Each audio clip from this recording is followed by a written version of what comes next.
Բարև ձեզ հարգելի հայրենակիցներ, սա երկրորդ հաղորդումն է, որ բնական ռեսուրսների Հայաստանի բնական ռեսուրսների կողոպուտի վերաբերյալ էր, հանքային արդյունաբերությունը ձեզ ասեցի, թե ինչոց էր, ոնց էին տանում առաջ,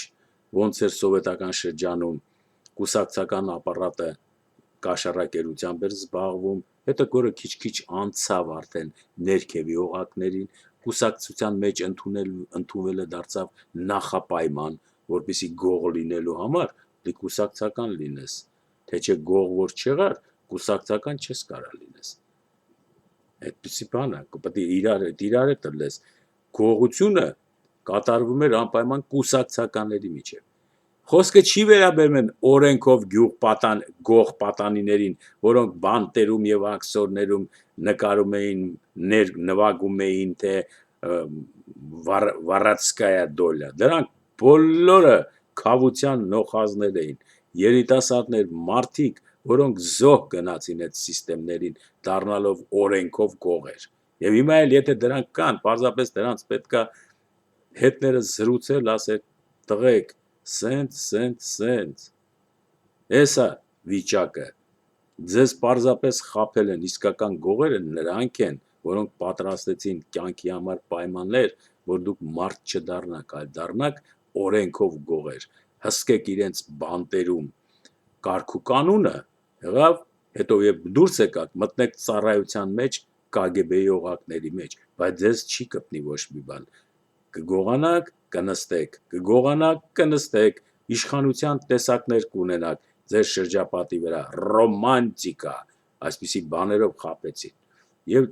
դրա մասին չի խոսքը վերաբերում է մեծ գողերին, սրանք սովետական շրջանի կուսակցական ապարատչիկներն էին, որոնք որ նույնիսկ եթե Լենինին հիշես, ինքը գիտեր, որ կուսակցություն առանց կապիտալի գողեր են, եւ դրել էր հետևյալ պայմանը, առևտուրը չէր հասկանում առևտուրից Լենինի իշխանը, առևտուրի մասին թեզիսներ ա գրել, ինչպես ամենտեղ քիթը կողում էր պրոլետարիատի մասին, գյուղացիության մասին, պատասխան սրան, պատասխան նրան, սոցիալ-դեմոկրատների ձախերի, աչերի, մանկական հիվանդությունների, մենեն ափեղ զեպեղ բաներ էր գրում, հետո պարզվեց, որ ինքը մեղավոր չի, որ այդպիսի բաներ ա գրում, երբ որ մահացավ 54 տարեկան հասակում, ջահել ջիվան հասակում, գլուխը բացեցին, տեսան այմատ, մարդու ուղեղի կեսը չկա, կիսագնդի կեսը կարտոֆիլի չափա, իսկ այն մի կեսը նորմալ է, նորըտից հասկացան, որ այս մարդը խելքից պակաս ա եղել, բայց ով կարար ասեր, որտեվ հիմա էլ գործում են խելքից պակաս մարդիկ, որոնք իշխանության վրա պոստեր են գրավում, ուրեմն խելքից պակաս մարդը, եթե հանկարծ իշխանություն ունեցավ, մուխը կմարի մնացած մարդկության, սա օրենք համար առաջին, այս խելքից պակաս մարդը գլխի էր ընգե, որ առևտուրը գողանալու տեղ է, առևտուրը ինչ է, առևտրական շահույթ չկա, եթե դու իրան ասում ես շուկա չկա, այսքանով առնում ես, այսքանով պիտի վաճառես, աշխատավարձ պիտի ստանաս նրա համար, իսկ այդ վաճառքի տարբերությունը պիտի հանձնես պետության, այսի առևտուրը կոչվում ազատ, չէ, ամբողջ սովետական շրջանը այդ առևտուրի մեջ էր, առևտրի աշխատողները Լենինը հրահանգ էր տվել, քանի որ դա վտանգավոր եւ բուրժուազիայի առաջացման կենտրոնը, այսինքն կապիտալի, այդտեղ պետք է աշխատեն գաղափարապես ամուր կուսակցականներ, դրա համար, դրանից ելնելով, ովքեր սովետում ապրել են կհիշեն, առևտրի համակարգում, եթե հանկարծ կուսակցական չեղար, առևտուրը ինչ է, բրինձ պիտի վաճառես, շաքար, մաքար, խանութի վարիչը պիտի անպայման սովետական միության կոմունիստական կուսակցության տոմս ունենար, թե չէ խանութը իրան չեն վստահի, որովհետև ինքը լինելով պրոլետարիատի թշնամի եւ գյուղացիության, քանի որ Լենինը ապացուցել էր, որ առևտրականը դա ոչ պրոլետարիատի բարեկամն է, ոչ էլ գյուղացիության, երկուսին էլ թալանում է, մարդը ապացուցել էր արդեն, ուրիշ ձևով էին ապացուցում, մեծ չէին հարցնում։ Հետևաբար, այս թշնամուն, որ դնենք առևտրականի վրա, էսի համը կհանի, դրա համար եկեք սրան դարձնենք բոլշևիկ, մի հատ գլուխը աղանք մարքսիզմ-լենինիզմի հմայքներով, խելքը գլխից առնենք, հետո ասենք դու ես խանութի վարիչն ես, դու ես առևտրական տրեստի կառավարիչն ես, ինքը կաշխատի ռոբոտի նման անուն գաղափարների, չի կարա թալանի,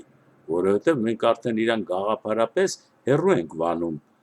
գյուղացիության և պրոլետարիատի ունեցվածքը անձնական նպատակներով ծառայեցնելու հիմար մտքից, սրա վրա հույս տրեցին և բոլոր առևտրի ցանցերում աշխատող բարձրաստիճան խանութի վարիչներից սկսած համակարգի մեջ կուսակցական պետք է լինեին, կուսակցական լինելու համար մրցավազք էր պետք, ինչու, ինչ արժի մեր կուսակցական լինելը Սովետ միության ժամանակ, այդ արժի են, որ քեզ կտան մի հատ մեծ խանութ, դու այդ խանութի բաժինների վարիչներ կնշանակես, փող կվերցնես նրանցից, ամեն մեկին այդ պաշտոնը տալուց մեկ, ընդունեցիր, ապրես, դրանց վրա կդնես հանձնարարություն, որ արտասահմանյան ապրանքները տակից եք վաճառելու, ձեր ծանոթներին, բարեկամներից մի քանի անգամ թանկ, այդ գումարը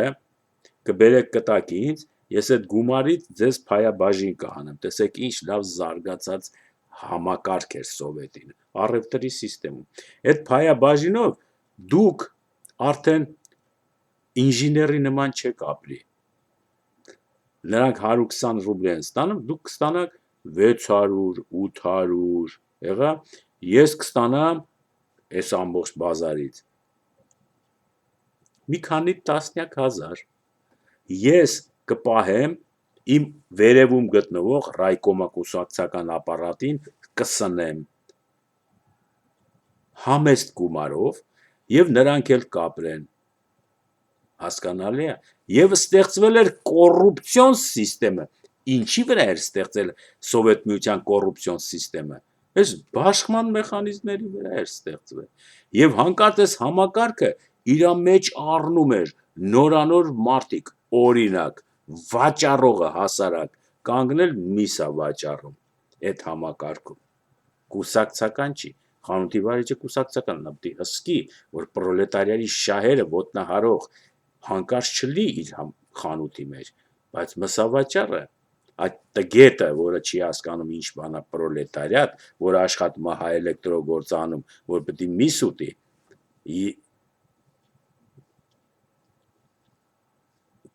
ճկույտի ճարպիկ շարժումով կշռված մսի հետ մի հատ կոշտ ոսկոր է դնում, սլաքը գնում է 1 կիլոգրամ կամ 2 և կշերքի վրայից վերցնում է, մատի ճարպիկ շարժումով ոսկորը հեռացնում է, որը վազելով գնում է կշռաքարի կողքը կայնում է այդ ոսկորը, փաթաթում է թղթի մեջ, տալիս է պրոլետարիատի բանին, ներկայացուցիչին, որը բանվորն է եկել է միս առնի, կինն էլ ասել է, որ փափուկ միս կբերես, հանգած տոլմայի համար ենք անում, բոլորը երազում են փափուկ միս, էլ ուրիշ երազ չկար Սովետում, որովհետև հանկարծ գեշություն որ անեիր, ընես մի ոսկոր կդնեին մեջդ, որ տոլմայի մսի համար գնացած մարդը բերում էր արդեն բորշի համար միս, այսպիսի բաներ կային, ոսկոր, փափուկ միս, թանկ ու կրակ մսեր ծածկած շուկային, որ այսօր քանդ ու քարափարին այդ թանկ ու կրակ մսերի պատճառով Սովետի ժամանակ, և այս շրջանը, որ կար առևտրի համակարգը, կլպում էր պրոլետարիատին, նույն պրոլետարիատին վաճառում էր արտասահմանյան ապրանք, ասենք այդ մսի շարժումը արեց, ամուսինը եկել է, շատ լավ, մսի շարժումը, ոսկորը գնաց, հետո փաթեց տվեց ձեռը, կինը դրա, գալիս է այն մյուս բաժնից, ասում է արտասահմանյան գիշերանոցներ չունեք, ժոժիտի համար բան, ասում են, այսքան տակից առնում է, հիմա ասում ես, բայց մսի մեջ, որ ոսկորը խապված ամուսինը, հիմա սրա կինը որտեղից փող, որ գնա, այս ամուսինն է, որը պրոլետարիատ է, հայ էլեկտրոն, որը աշխատում է, չէ, տնաս, բանվոր ասած, պարտ, նա էլ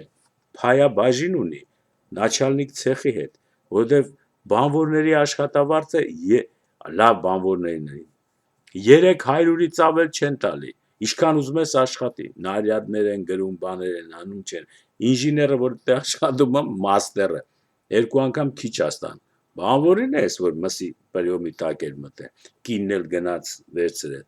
արդեն ցեխի վարիչի հետ, մաստերը միջոցով գործարքի մեջ է, գիտես չէ բանվոր, որ քեզ հասնում է $300, 275, ավել չի հասնում, ինչքան էլ ուզում ես աշխատի, բարձր վարպետ եղի, հա գիտեմ ասում, դե ինքը գիտի իր հարգը, սովորել է ֆեզեյում, սլեսարությունը, հետո ինչ-որ մեկի մոտ, հետո դարձել է լավ խարտոցանող բան, ուրիշ բան չկա, տենց որ ասես գիտություններ ունի, լոգարիթմը հաշվում, չէ, գործ է անում, բայց բանվորը, առաջատար, սրա վրա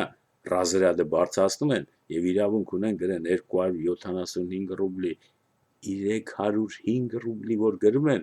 պլանովի բաժնից ասում են, էդ ինչ ես անում, չի կարելի տենց բանվորին երես տալ,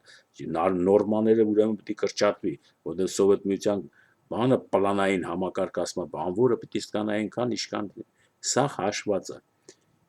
հիմա բայց նաչալնիկ ցեխը ասում է, ես կդասավորեմ,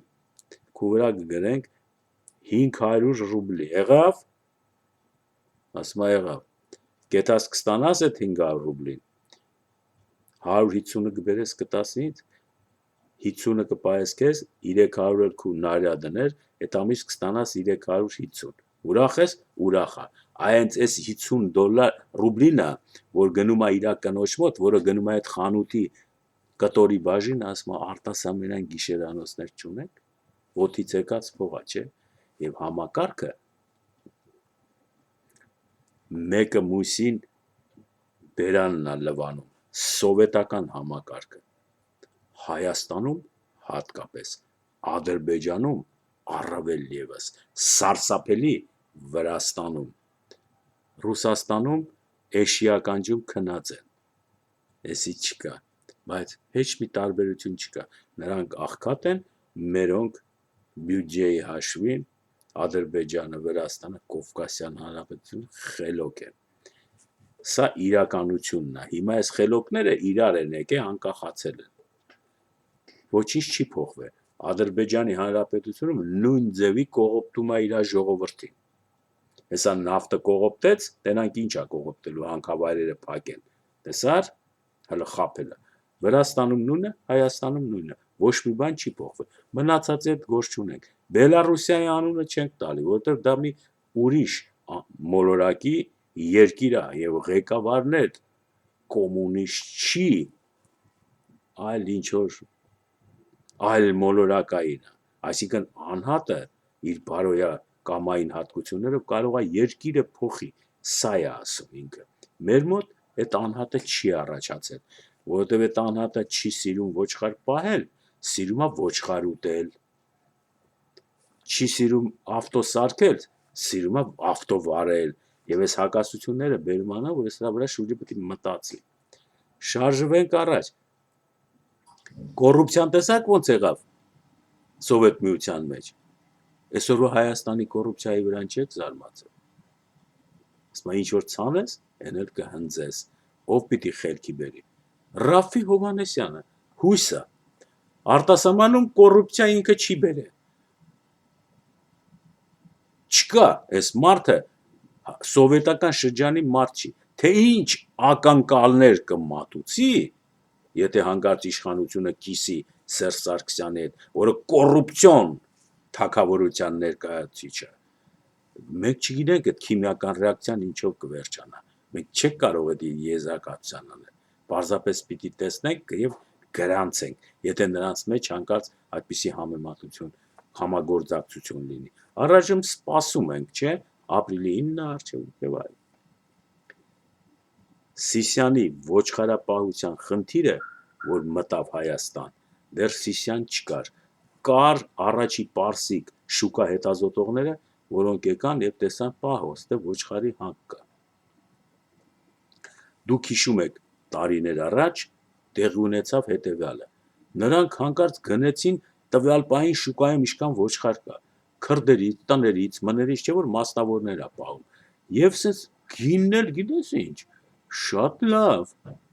որովհետև ասենք մի ոչխարին տալիս են մի քանի $100։ Պահո, ես ինչ պատմություն է։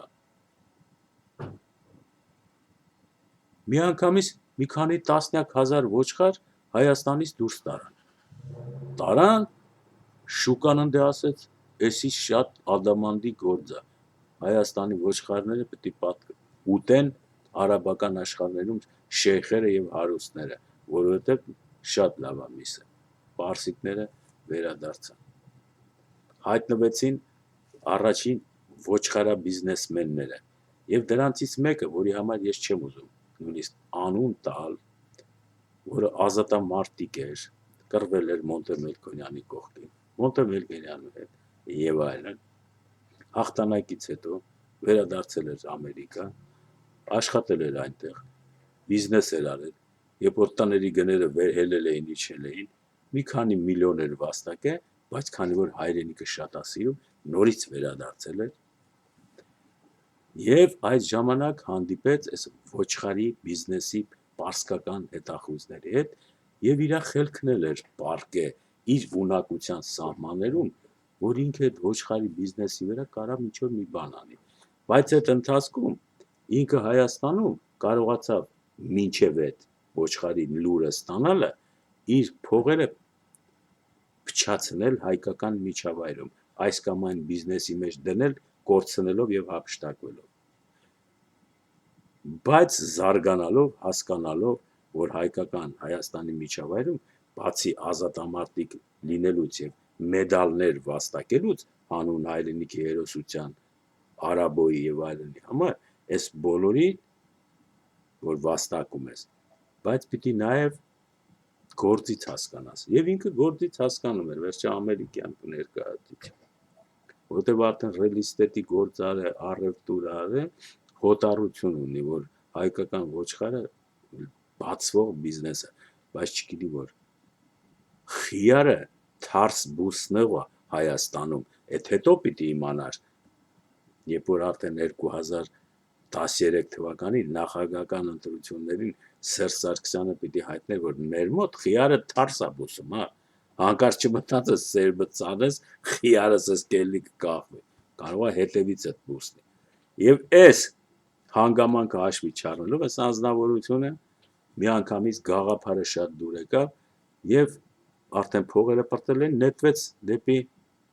ոչխարաբուծության բիզնեսի մեջ։ Այդ բիզնեսը հետևյալն էր, հայտնվում են պարսկական ձեռներեց առևտրականները, միանգամից բարձում են մեքենաների մեջ մի քանի տասնյակ ոչխարներ ու ուղիղ Պարսկաստան, բայց քաշ են տալիս առնում, ասում են ոչխար ունես, հա, ինչքան ես ասում, այսքան, միանգամից առնում է, այդ բազար չի անում այսքան կանում, որովհետև գերշահույթ կա մեջը, ոչխարը քիչ է, պահանջարկը շատ է, խլում ես, տանում ես, հիմա այս մարդը որոշեց, որ տոշնի հայրիկի գլխով է, մինչև նրանց հայտնվելը, ես ոչխարը կհավաքեմ Հայաստանից, գքան իմ գինը կտամ, էլի կտանեն, շահույթը պապահովված է, բայց դրա համար փող է պետք, եւ ասենք $100,000 պարտք վերցրեց ստվերային բանկերից, որտեղ գիտես ինչա նշանակում, այսինքն մի ամիսով տալիս են քեզ պարտք 20%, որ իրանց վերադարձնես, բայց դու գիտես, որ թփշփ բիզնես կա, ստեից առար ստե տվեցիր, 1000 դրեցիր, 5000 ես շահում, 1000-ի 20%-ի չէ, հեչ բան չէ, դու 5000 ես շահում, եւ սա շրջում է այս կործանարար բիզնեսը Հայաստանում, այս թփշփ բիզնեսը, հաճախորդ եկավ, գործենա, պիտի ծախես, փող է պետք, փողը վերցնեմ, սա վերցնեմ, ստա տամ, օրերի հարց է էսի, այսքան մնաց, այսքան տվեցի պարտքս, բայց այդ բիզնես չի, չէ, այս բիզնեսը տոկոսադրույթն է հաշվում, տարեկան 5%-ով, 3%-ով եւ այլն, այս կապված է գիտության հետ, այդպես թփշփը բիզնես չի եւ այդ անպայման այդ կամուրջը կփլվի։ Եվ սրա մոտ էլ փլվում է, ինչու։ Երբ որ նա գիտի, որ արդեն պարսիկները պետք է գան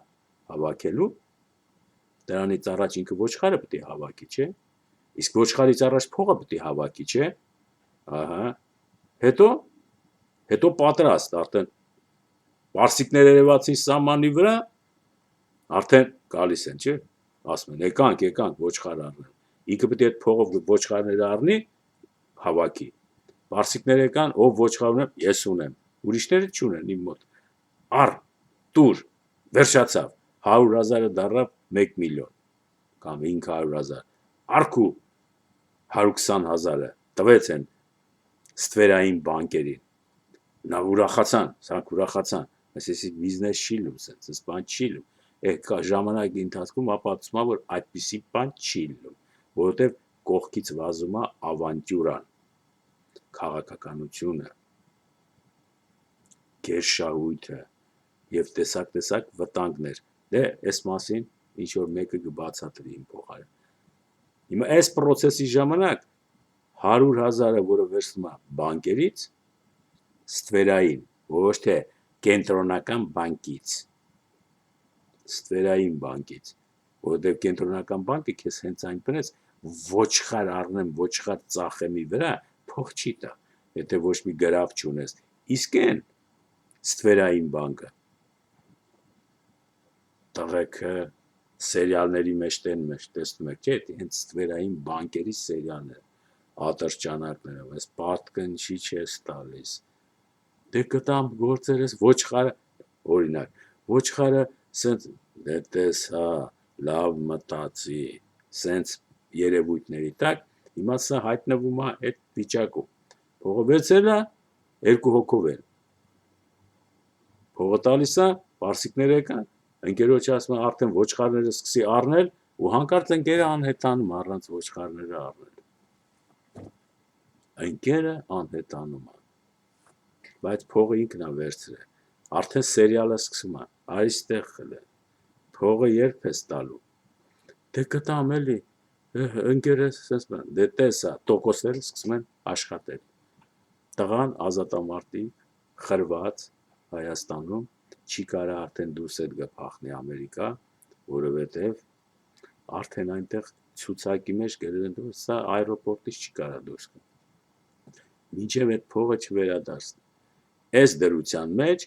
ոչխարապահությունը կամ պահանջարկը Հայաստանում պարսիկը գալիս է էլի, թափանցում է մտնում է Վրաստան նույնիսկ, շարժվում է դեպի վերև, նա արդեն պիտի հասնվի Կովկասյան ալպյան գագաթներին, արոտավայրերին, որովհետև պահանջարկը արաբական աշխարհում շատ բարձր է, անվերջ է, հասկանում եք, միլիարդ մարդ ոչխար են ուտում։ Հիմա այդ ոչխարը պետք է բերվի որտից, Հայաստան,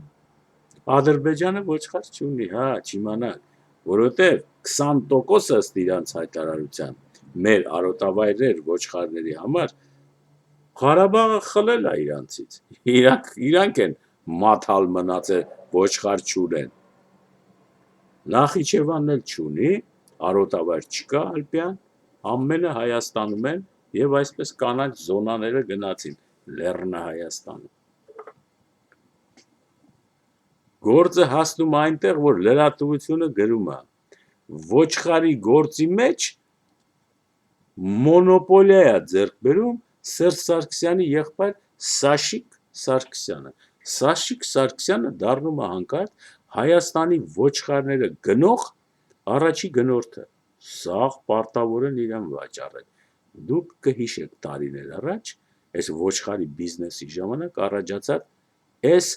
լրատվական հաղորդագրությունները, եթե չէ գնացեք կարդացեք, որ Սաշիկ Սարգսյանը հանդիսանում է ոչխարների գնման Հայաստանի, թե թո մեկը մենաշնոր է ձեռք բերում, թե թո մեկը այս ուրիշ մեկից ոչխար առնի, այն մյուսին ծախի, իրավունք չունի։ Ոչխար ունես, ծախում ես, Սերժ Սարգսյանի եղբորը պետք է Շաշիկին ծախես։ Իսկ ինքը պարսկական գնորդը գկա, իր գնով կտա գերշաուտ իրար մեջ քեֆ կանեն։ Ոչխարները պակասեցին, եզդիները լաց եղան, տխուր իրար նայեցին, սիրող աղջիկն ու տղան ասма, այս ինչ-որ տեղից է։ Հիշում եմ լրատվության մեջ սկսեցին վիդեոներ նկարել մեր երիտասարդ պայծառ թղթակիցները, որոնք բողոքում էին, որ մայրացուներն են վաճառել եւ ոչխարի գենեֆոնդի վերականգնումը Հայաստանում կատաստրոֆայի առաջ է կանգնած։ Այս մասին արդեն Հայաստանը գիտի, որ իր մոտ ոչխարի գլխաքանակի ավելացում չի սպասվում։ Այս լուրը կայծակի արագությամբ թևաթափ անում Սերժ Սարգսյանի եղբորը եւ պարսկական գնորդին։ Պետք է այստեղ մտածել, ինչ կանեին սրանք տվյալ դեպքում, որը որ ոչխարը հավաքում Սերժ Սարգսյանի եղբայրը։ Պարսկական կողմը ոչխարա ծախում արաբական աշխարհում։ Սրանց պիտի միտքը պայծառ մի հատ ռեակցիա տար, որովհետև թալանեցին ընդերքը Հայաստանի հանքարդյունաբերության մեջ, դարձրին ամուլ բնությունը կդարձնեն ամուլ։ Սրանք էլ թալանեցին գենոֆոնդը ոչխարների։ Հիմա մայր չկա, որ ոչխար ծնի, մինչև էս 40-50 հազար ոչխարը ծները, գնա գալիս եմ, որովհետև այնքան գայթակղեցուցիչ էր այս բիզնեսը, որ տվին ավիրեցին նույնիսկ վերականգնման համար չարին, նույնը հանքարդյունաբերության մեջ, այնքան գայթակղեցիչ է շատ կարճ ժամանակամիջոցում Հայաստանից դուրս տանել ընդերքի ամբողջ ոսկին ու մոլիբդենը։ Տուր ու տար, ինչ ես կանգնել, ինչ վերականգնման մասին է խոսքը, ինչ բնություն, ինչ բան, նույն պրոցեսն է։ Հայաստանը մորթվում է եւ ոչխարեղենի կողմից կենթանի օրինակ, եւ հանքարդյունաբերության կողմից կենթանի օրինակ։ Հայ ժողովուրդը ինչ է անում, կամ ոչխարապահ պետք է դառնա, կամ էլ այդ հանքի մեջ եթե աշխատի առանց աշխատավարձի, որը տեսնում եք լրատվությունը հաղորդում է Մելիք գյուղի, ինչ խոսացնում էին գնացեք Թեղուտի կողմերի գյուղացիներին խոսացեք, էլի նույն պատմությունը, անտառը քանդել են, հողը բացել են, մեքենաները դեմ են տվել, թեղուտցիներն էլ աշխատում են այդտեղ։ Փող չեն ստանում, ոչինչ, բայց դա ինչ անեն, պարապեն, հույս կա, եւ այս հայ ժողովրդի պայծառ ապագան է։ Հիմա ոչխարները հետագայում որ գրեցին, ոչխարները կերան Անգլիան, ցես դարձված կա, երբ որ ամբողջ անգլիական անտառները խուզեցին մանուֆակտուրային զարգացման ժամանակ եւ ոչխարներ բուծեցին անգլիացիները, հետո թել քաշեցին, հետո այդ թելից կոստյում շլվար կարեցին, անունն էլ Բոստոն դրեցին, որ չի մաշվում, այսենց ոչխարը Ավստրալիայից են բերել, թե որից են խառն է, Անգլիան վերածեցին ոչխարաբուծության մարգագետինների, նրանք չունեն ալպյան մարգագետիններ, բայց քանի որ կլիման մեղմա, նրանց ոչխարներն էլ ուտում են ալպիականի մոտ հարթավայրային խոտ ու ծաղիկ, բայց դա անհամատեղել է մեր վերևի թթվածնի հետ։ Եվ այս դարձվածքը դառավ ոչխարները կերան Անգլիան։ Հետագայում Մարքսի մեջ, կապիտալի մեջ հիշվում է, թե ոչխարաբուծությունը ոնց Անգլիայի մուխը մարեց իբր թե։ Հիմա հարցը մեր մոտ Հայաստանում, ոչխարները պատրաստվում են Հայաստանը ուտելու։ Ոչխարահավաք Սաշիկ Սարգսյանը պարսկա ոչխարահավաքների հետ պետք է եզրակացնել, այդ հետագայում կպարզվի։ Մտածում են, չէ, գաղափար ունեն։ Հայաստանում մայրուտներ չկան արդեն, այդ միջև դառնա 100,000 ոչխար, 200,000 ոչխար, դե ես իմ 300,000 ոչխար եւ այլն, Հայաստանի ոչխարի սորտը, բայց Պարսկաստանում ոչխար պահում են, բայց նրանց միսը որակյալ չի։ Արեք սենց անեք, մարդիկ գլուխ ունեն։ Պարսկական ոչխարները բուծենք հայկական մարգագետիններում ալպիական։ Օհո, գաղափար։ Ուրեմն այն ոչխարաբուծական միջնորդականը, որը ես ասեցի, նրանք մեռան, չկա, մի հատ էլ օրինակ բերեցի, մինչև հիմա հատի Հայաստանում չի կարում դուրս գա, չնայած Ամերիկայի քաղաքացի է, որովհետև բռնելը փողդ կտաս նոր դուրս գա։ Հիմա թե պարտքուրը հասը չգիտեմ, բայց այս կենթանի օրինակը որ ինքը փորձում էր այդ ոչխարաբուծության մեջ բիզնես տեսլական բացել, ծախողվեց։ Ոչխարաբուծության ոչ մի թեմա չկա, հանկարծ լսում ենք Սյունիքը պայմանագիր է կնքում Պարսկաստանի հետ, ինչ որ գործարքների մեջ է, որ 50,000 հեկտար արոտավայր տրամադրելու է Պարսկաստանի հովիվներին եւ ինչ որ կորպորեյշնի, որը գա իր արոտավայրերում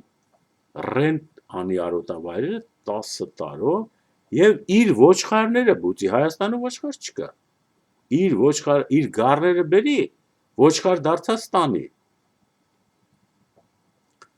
Եվ գառները բերեց, ոչխար դարձած տանը, Սյունիքի մարզը Հայաստանի պետությունը չի ասելու, չէ՞ որ ասելու է 10,000 գառ բերեցիր, շատ լավ, 10,000 ոչխար տարար, հո չի ասելու կշերքի վրա դնենք, կշռենք, տենանք, ինչ մսի հավելայր արժույթի հարկ առաջացավ, որ ես թաքս պահեմ։ Ահա, տեսակ, ոչխարի կոնցենտրացիա են տանում հիմա էլ։ Ուրեմն հարկ չկա տալու։ Ինքը իր արոտավայրներն է բերել, իր ոչխարը եւ տանում է իր ոչխարը։ Դու ով ես։ Հələ որ իր ոչխարի արտադրած կտանքներից էլ փող չի վերցնում պարսկական կողմը,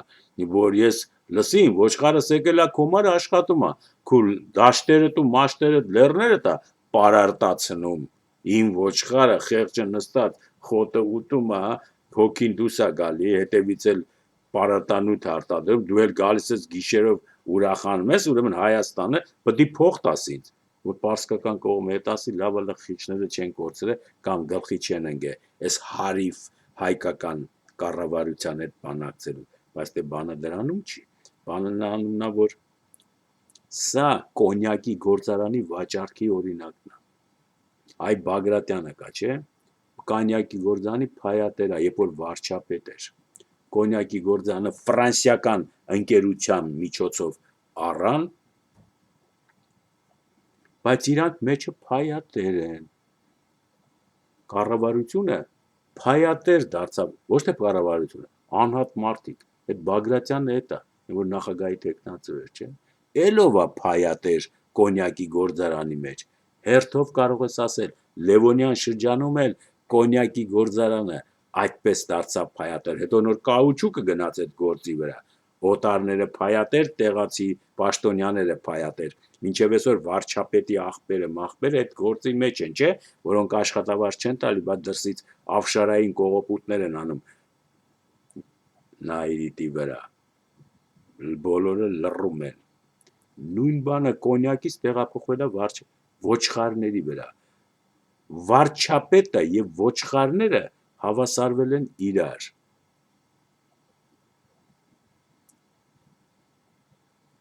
պարսկական կողմից ներկայացնող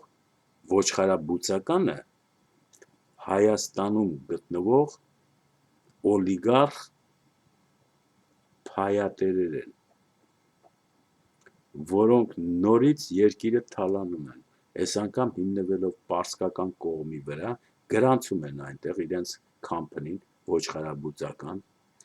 ոչխարը հավաքում են Պարսկաստանից գառների ձևով, Հայաստանում, որտեղ կառավարությունը իրանցն է, այդ պայմանագիրը կնքել են չնչին կոպեկներով, այս հայկական կողմի գործերը, պարսկական կողմի չի, արածացնում են պարսկական գառները, արաբական աշխարհի վրա ծախում են, շահույթը կիսում են օֆշարով կամ մի ուրիշ բանկի վրա, Հայաստանը ոչ մի բան չի ստանում, բացի Սուրեն Խաչատրյանի պետք է ասել դեմքին, որ նայում ես, արա ասում ես, մարդը չեմ հասկանում, տեսքը ավազակի տեսք է, կռվող, պայքարող, խփեմ աշկդ կհանեմ, այդ տեսքերից է, որ փողոցում տենաս կվախենաս, կասես ես կռվարարի մեկն է, եւ ցույց էլ տվել եմ կնոջը խփում է բան, կռվարարը, բայց դու մեզ հարիվի մեկն է էսի,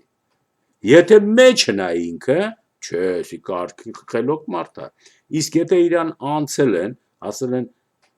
գործկոմի նախագահը հիշում ես, որ ասում էր չեմ տա ռայկոմի քարտուղարը սովետի ժամանակ, բա մեր ժողովուրդների բարեկամությունը բան պիտի տաս բան, գործկոմի նախագահին դուս էին հանում, շարքից, կաշառքը վերցնում էր Սիսյանի շրջանի ռայկոմի քարտուղարը, որ հիմա մարզպետը կարող է այդ վիճակում է իրան ասեն դու գործ չունես, դու մոլիբդենի վրա այգին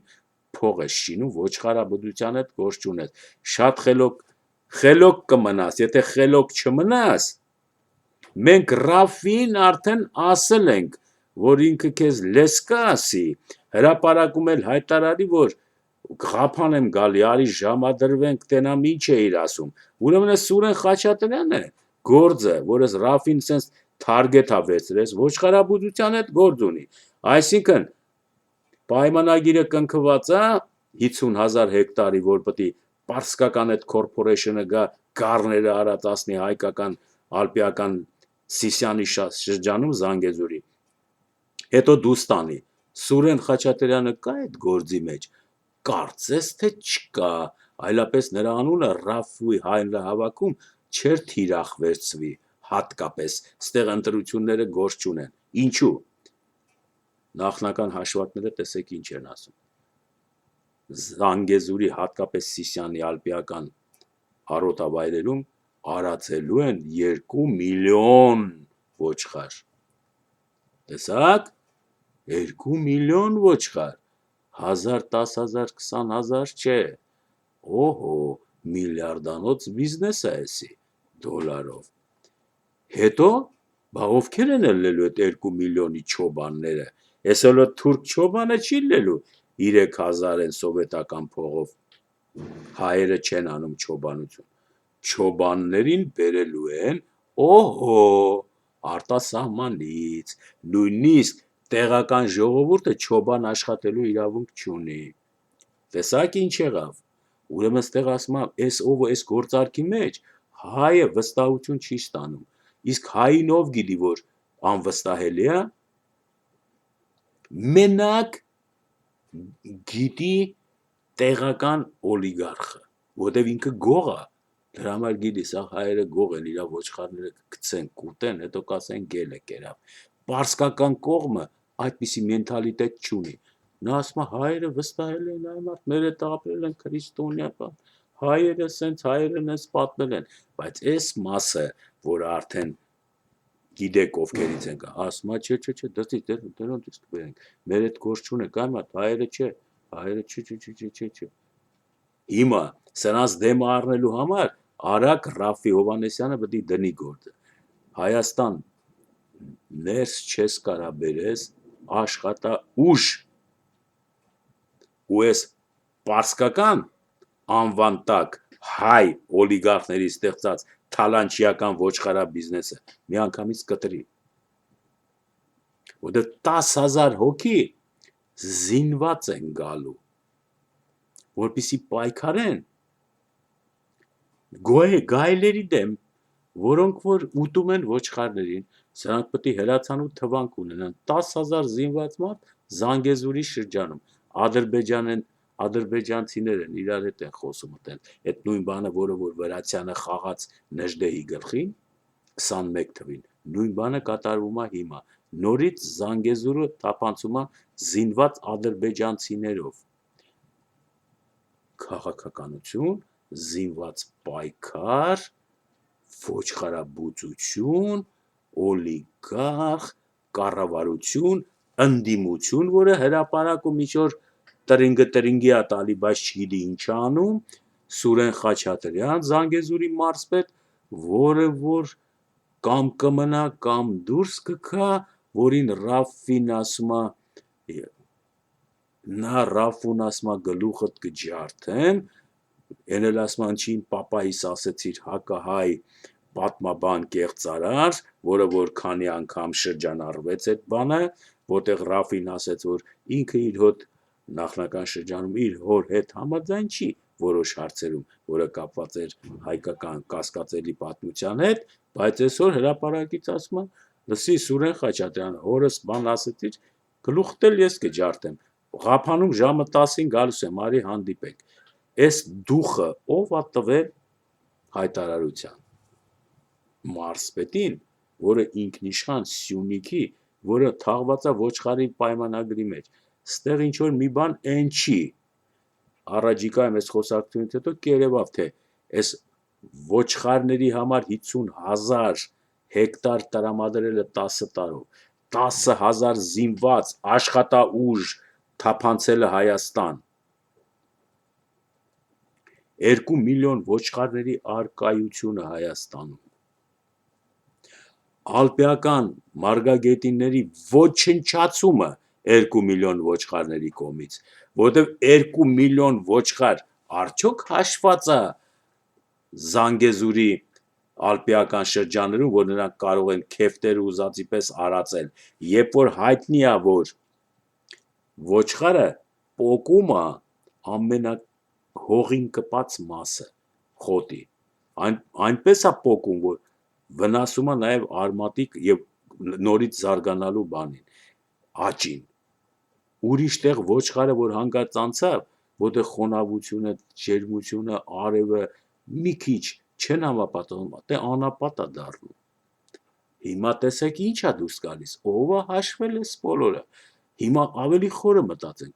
կարող է սրանք Սյունիքի սարերի տակը հանքեր են տեսել, հիմա ուզում են այս Սյունիքի ոչնչացնեն, չորացնեն այս ոչխարային հարձակումով,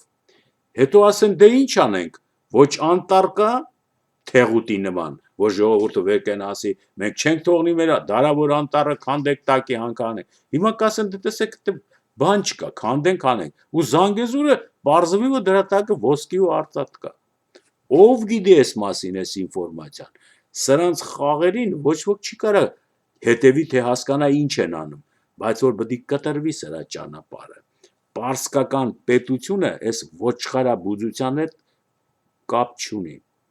և իզուր են լրատվության մեջ այդ վայ լրատվողները կապում, որ Թավրիզի շրջանի նահանգապետի միջև և Հայաստանի կառավարության միջև է եղել է նախնական պայմանավորվածությունը այս ոչխարները Սյունիք տեղափոխելու և այնտեղ արածելու մասին, յանի նահանգապետը տեղյակ է, կառավարությունը Թեհրանը շահագրգռված է և սա կարծեք թե իրար մեջ բարի դրացիական հարաբերությունների զարգացում է երկու ժողովուրդների միջև լռեք մնացածը և լրատվությունը լռել է, մենք վարկած ենք առաջարկում, որ դավադրությունը հերթական ոչխար օպերացիայով, որը բազմիցս կրկնվել է Լևոն Տեր-Պետրոսյանի ժամանակներից սկսած, մեկ այս անունով, մեկ այն անունով, մեկ էլեկտրաէներգիա անունով, մեկ մազութ անունով, մեկ էլեկտրացանցեր, հեռախոսակապեր, հանքարդյունաբերություն, դպրոցներ, ինչ ասես, բոլորը արված է ի վնաս հայությանը, ի վնաս Հայաստանի, ի վնաս այդ ժողովրդի ապագային, արդյունքը Հայաստանը ապրելու տեղ չի, Հայաստանը բացեիբաց հայտարարվում է քաղաքական ապաստան խնդրող ժողովուրդ, որը այսօր կամ վաղը կլցվեն Ամերիկա, արդեն այստեղ բաց այսօր իրավաբան կա մի հատ, Սարոյան Emigration-ով ազբաղում, խոսում է մեկի հետ հեռուստատվությամբ, որ ասում է 2011 թվականին ես ստացել եմ քաղաքական ապաստան Հայաստանի և հիմա կարող եմ դիմել քաղաքացիության և բանի, էլ ասում է հիմա չես կարող, եթե ուզում ես ծնողներիդ բերես, ապա պետք է եկեք գրասենյակ բան, քաղաքական ապաստան ստացած Հայաստանից մարդը 2011 թվականին մտել է, ստացել է քաղաքական ապաստան, Հայաստանի կառավարությունը ոչ հյուպատոսանը, ոչ դեսպանատունը տեղյակ չեն, որ իրանց քաղաքացին քաղաքական ապաստանն է խնդրել և իրանց ներկայացուցիչը չի եկել հետաքրքրվել, թե իրանց քաղաքացին ինչի համար է Ամերիկայում քաղաքական ապաստան խնդրում և դատավարության ասի ինչի համար է, որպեսզի իմանա այս մարդը ումից է փախած, տանջված, հալածված, որ այդ ամերիկյան դատարանն էլ կամ Emigration-ը պետք է սրան տա մի հատ երկրից բարբարոս, մարդը փախել է, լեղապատառ իրան գցել է Ամերիկա և ասել է ինձ սպանում են, քերթում են, եւ այս պետությունը, որը հիմա ոչխարաբուդության խաղեր է խաղում, հայկական հասարակության ուշադրությունից դուրս է, չկա այս պետությունը, երբեք չի վերցնում, որ մեկը սրա ականջներից բռնի, ասի այս ինչ պատմություն է, ոնց է քու քաղաքացին փախել Ամերիկա, դարձել ապաստարանա խնդրել, եւ դու այդ երկրի հետ դիվանագիտական հարաբերությունների մեջ ես, եւ դու հյուպատոս ունես, դու դեսպան ունես, ինքը կոմոդ ունի, այս ոնց ալում սես բան, դուք պատերազմական դրության մեջ չեք, որ քու երկրից մեկը լեղապատար փախնի անել, ասի, այդ երկիր չի, ամերիկյան կողմը ոչ չի հայտարարում, որ Հայաստանը այս ինչ է անում, ահա, մտածում ես, այս բոլորը կազմակերպված է, նա մի կողմից գրին քարտով է այրունակ համանում, հիմա էլ ապաստարաններով է տեղ տալիս, հայկական դեսպանատունը անգործնեության է վերածված, հայկական դեսպանը Ամերիկայի Միացյալ Նահանգներում պետք է զբաղվի իսկականը, որ ուզում ես իմանաս, որպես դեսպան, պարսկական գառները մենակ Զանգեզուրի ալպյան մարգագետիններում արածացնող բրիգադի բրիգադիր, այս դեպքում օրինական է, որ ինքը ունի դիվանագիտական անձեռնամխելիություն, որ կարա ոչ թե արաբական ուրիշ երկրից բերած բանվոր է, այլ դիվանագիտական հմտություն ունի ոչխար արածացնելու, ինչպես անում է հիմա դա Ամերիկայում, եւ այս դեսպանը հայկական ուշադրության կենտրոնում, իհարկե Ռաֆի Հովհաննիսյանի ուշադրության կենտրոնում չի, որովհետև Ռաֆի Հովհաննիսյանի վարած գործը սիրողական գործ է, ինքը չի հասկանում հայկական քաղաքականությունը, իրանից ավելի վատ չեն հասկանում Սերժ Սարգսյանը եւ իր շրջակայքը, ազգային ժողովի մասին չեմ խոսում, այն մնացածին այդ բան չեմ ասում, եւ այս չհասկացողների համադրույթը ժողովուրդ է զբաղացնում Հայաստանում,